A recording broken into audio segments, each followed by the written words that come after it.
अगर आप इस कहानी को समझ गए तो चाह कर भी आप अपने आप को ध्यान करने से नहीं रोक पाएंगे। एक बार एक ध्यानी व्यक्ति एक वृक्ष के नीचे बैठ ध्यान कर रहा होता है। अचानक उसे एक लकड़हारा नजर आता है जो लकड़ी काट रहा होता है। पहले दिन वह ध्यानी व्यक्ति उस लकड़हारे को देखता है पर उससे कुछ नहीं बोलता। दूसरे दिन वह उस लकड़हारे को फिर देखता है पर कुछ नहीं बोलता। पर जब लकड़हारा तीसरे दिन उसी जंगल में उसी ध्यानी व्यक्ति के पास लकड़ी काटने के लिए आता है तो इस बार वह ध्यानी व्यक्ति उस लकड़हारे से कहता है, सुनो भाई, तुम रोज यहाँ लकड़ी काटने आते हो, बहुत मेहनत करते हो, तुमने तो अच्छा खासा धन इकट्ठा कर रखा होगा।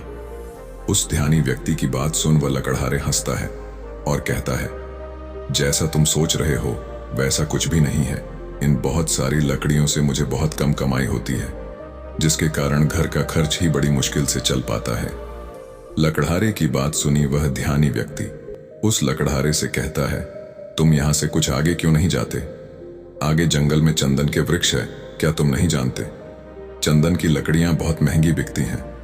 ध्यानी व्यक्ति की बात सुन वह लकड़हारा चौंकता है और मन ही मन सोचता है कि यह व्यक्ति झूठ बोल रहा है, क्योंकि अगर आगे कहीं चंदन के वृक्ष होते तो यह यहां इस वृक्ष के नीचे क्यों बैठता, उन लकड़ियों को बेचकर धन न कमा लेता। फिर वह सोचता है, क्यों ना एक बार जाकर देख ही लिया जाए, क्या पता यह सच कह रहा हो।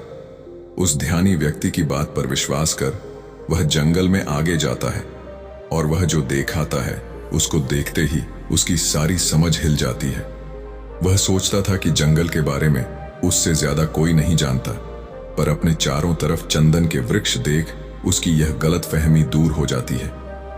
वह वापस उस ध्यानी व्यक्ति के पास आता है और कहता है, मैंने तुम्हें गलत समझा, मुझे क्षमा करो।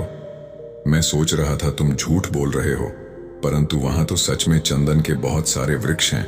लकड़हारे की बात सुन वह ध्यानी व्यक्ति उस लकड़हारे से कहता है, तुम्हें क्षमा मांगने की कोई जरूरत नहीं है, क्योंकि मैंने तो तुम्हें बस वह बताया है जो तुम नहीं जानते थे। अब वह लकड़हारा जलाने वाली लकड़ी छोड़कर चंदन की लकड़ी काटकर बेचना शुरू कर देता है। वह एक बार लकड़ी काटकर ले जाता और बेच देता। उसके बाद वह 3-4 दिन आराम से बैठकर खाता। कई महीनों तक ऐसा ही चलता है। फिर एक दिन अचानक वह उस ध्यानी व्यक्ति को मिलता है। ध्यानी व्यक्ति उस लकड़हारे से कहता है, क्या तुम अभी तक चंदन की लकड़ियों को ही बेचकर धन कमा रहे हो? वह लकड़हारा कहता है, हाँ, मैं अभी तक चंदन की लकड़ियां ही बेच रहा हूं। वह ध्यानी व्यक्ति उस लकड़हारे से कहता है, अरे भाई, वहां से आगे बढ़ो, आगे चांदी की खदानें हैं, लकड़ियां काटनी छोड़ो। अगर एक दिन चांदी ले जाओगे तो 2-3 महीने तक आए आराम से बैठकर खाओगे। वह लकड़हारा उस ध्यानी व्यक्ति की बात मान आगे जाता है और उसे सच में चांदी की खदान मिल जाती है। वह खूब सारी चांदी लेकर घर चला जाता है और 6 महीने तक जंगल की तरफ वापस नहीं जाता। उस लकड़हारे को अब उस ध्यानी व्यक्ति के ऊपर पूरा विश्वास हो गया था। वह एक बार आता और चांदी भरकर ले जाता और कई महीनों तक आराम से बैठकर खाता। अब वह एक लकड़हारे से सेठ बन गया था।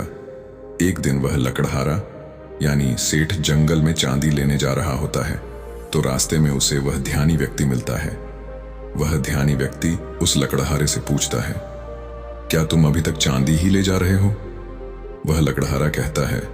वह ध्यानी व्यक्ति उस लकड़हारे से कहता है, अरे भाई, उससे आगे बढ़ो, आगे सोने की खदान है। क्या तुम्हारे मन में यह कभी नहीं आया कि आगे देख लूं? वह लकड़हारा सोचता है कि सच में यह तो मैंने कभी सोचा ही नहीं। ध्यानी व्यक्ति की बात मान वह लकड़हारा आगे जाता है और देखता है कि चारों तरफ सोना ही सोना है। वह एक बार सोना ले जाता और कई वर्षों तक मजे से बैठकर खाता। कई वर्षों के बाद एक दिन फिर अचानक वह लकड़हारे उस ध्यानी व्यक्ति से मिलता है।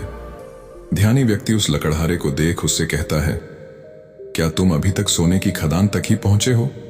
वहां से आगे बढ़ो, आगे हीरो की खदान है। वह लकड़हारा आगे जाकर देखता है और पाता है कि चारों तरफ हीरे ही हीरे हैं। अब तो उस लकड़हारे के ठाठ बांठ राजाओं जैसे हो गए थे। उसने महल खड़े कर लिए थे। अब उस लकड़हारे की उम्र 60 साल से भी ज्यादा हो गई थी। अब कई दशकों के बाद वह आखिरी बार उस ध्यानी व्यक्ति से मिलने के लिए जाता है।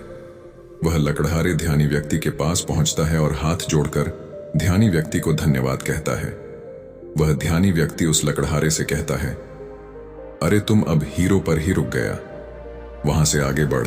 अब तो बहुत सारा धन होने के बाद उस लकड़हारे को भी अकड़ आ गई थी। वह बहुत धनी हो गया था। वह लकड़हारा ध्यानी व्यक्ति की बात सुन कहता है, अब छोड़ो ये सब, मुझे परेशान मत करो। अब हीरो के आगे भला क्या हो सकता है। वह ध्यानी व्यक्ति उस धनी सेठ से कहता है, हीरो के आगे मैं हूं। क्या तुम्हें कभी यह ख्याल नहीं आया कि यह आदमी यहां मस्त बैठा हुआ है, जिसे पता है हीरो की खदान का वह हीरे नहीं भर रहा, इसको जरूर कुछ और आगे मिल गया होगा, हीरो से भी आगे इसके पास कुछ होगा, तभी यह निश्चिंत इस वृक्ष के नीचे बैठा हुआ है। क्या तुम्हें कभी यह ख्याल नहीं आया। उस ध्यानी व्यक्ति की बात सुन वह सेठ रोने लगता है और उस ध्यानी व्यक्ति के पैर पकड़ लेता है और कहता है, मैं कैसा मूर्ख हूं जो यह देख ही नहीं पाया कि जिसने सभी हीरे जवाहरात छोड़ दिए, उसके पास जरूर इन सब हीरे जवाहरातों से भी बड़ा कोई धन होगा। मुझे कभी यह ख्याल ही नहीं आया। मैं जानना चाहता हूं कि तुम्हारे पास वह कौन सा धन है जिसके सामने इस दुनिया का सारा धन छोटा है। सेठ की बात सुन वह ध्यानी व्यक्ति उस सेठ से कहता है, वही मैं तुम्हें बताना चाहता हूं, वह धन है ध्यान। वह सेठ उस ध्यानी व्यक्ति से कहता है, पर मुझे तो ध्यान करना ही नहीं आता। वह ध्यानी व्यक्ति उस सेठ से कहता है, ध्यान करना बहुत सरल है, बाहर का धन तो बहुत इकट्ठा कर लिया, अब जरा भीतर की ओर मुड़ जाओ और आराम से बैठ जाओ और देखो तुम्हारे भीतर क्या चल रहा है। अगर कोई अनुभव हो तो उसे पकड़े मत रहो, बस देखो, हो सकता है तुम्हें परमात्मा मिले, पर तुम्हें उन्हें भी नहीं पकड़ना है। तब तक देखते रहो जब तक कि सभी अनुभव, सभी विचार शांत ना हो जाएं, पर ध्यान रहे, जबरदस्ती किसी भी विचार या अनुभव को खत्म करने का प्रयास कभी मत करना। जब कोई अनुभव ना रहेगा, कोई विचार ना रहेगा, तब तुम निर्विकल्प समाधि में होगे। तब ना तो दृश्य बचेगा और ना ही दृष्टा, केवल शून्य होगा, और उस शून्य में ही जलता है बोध का दिया। ध्यान करने के लिए केवल एक बात सबसे जरूरी है, और वह है धैर्य। आपके भीतर इतना धैर्य होना चाहिए कि घटना आज घटे या कई वर्षों बाद आप ध्यान करने के लिए तैयार है। धन्यवाद।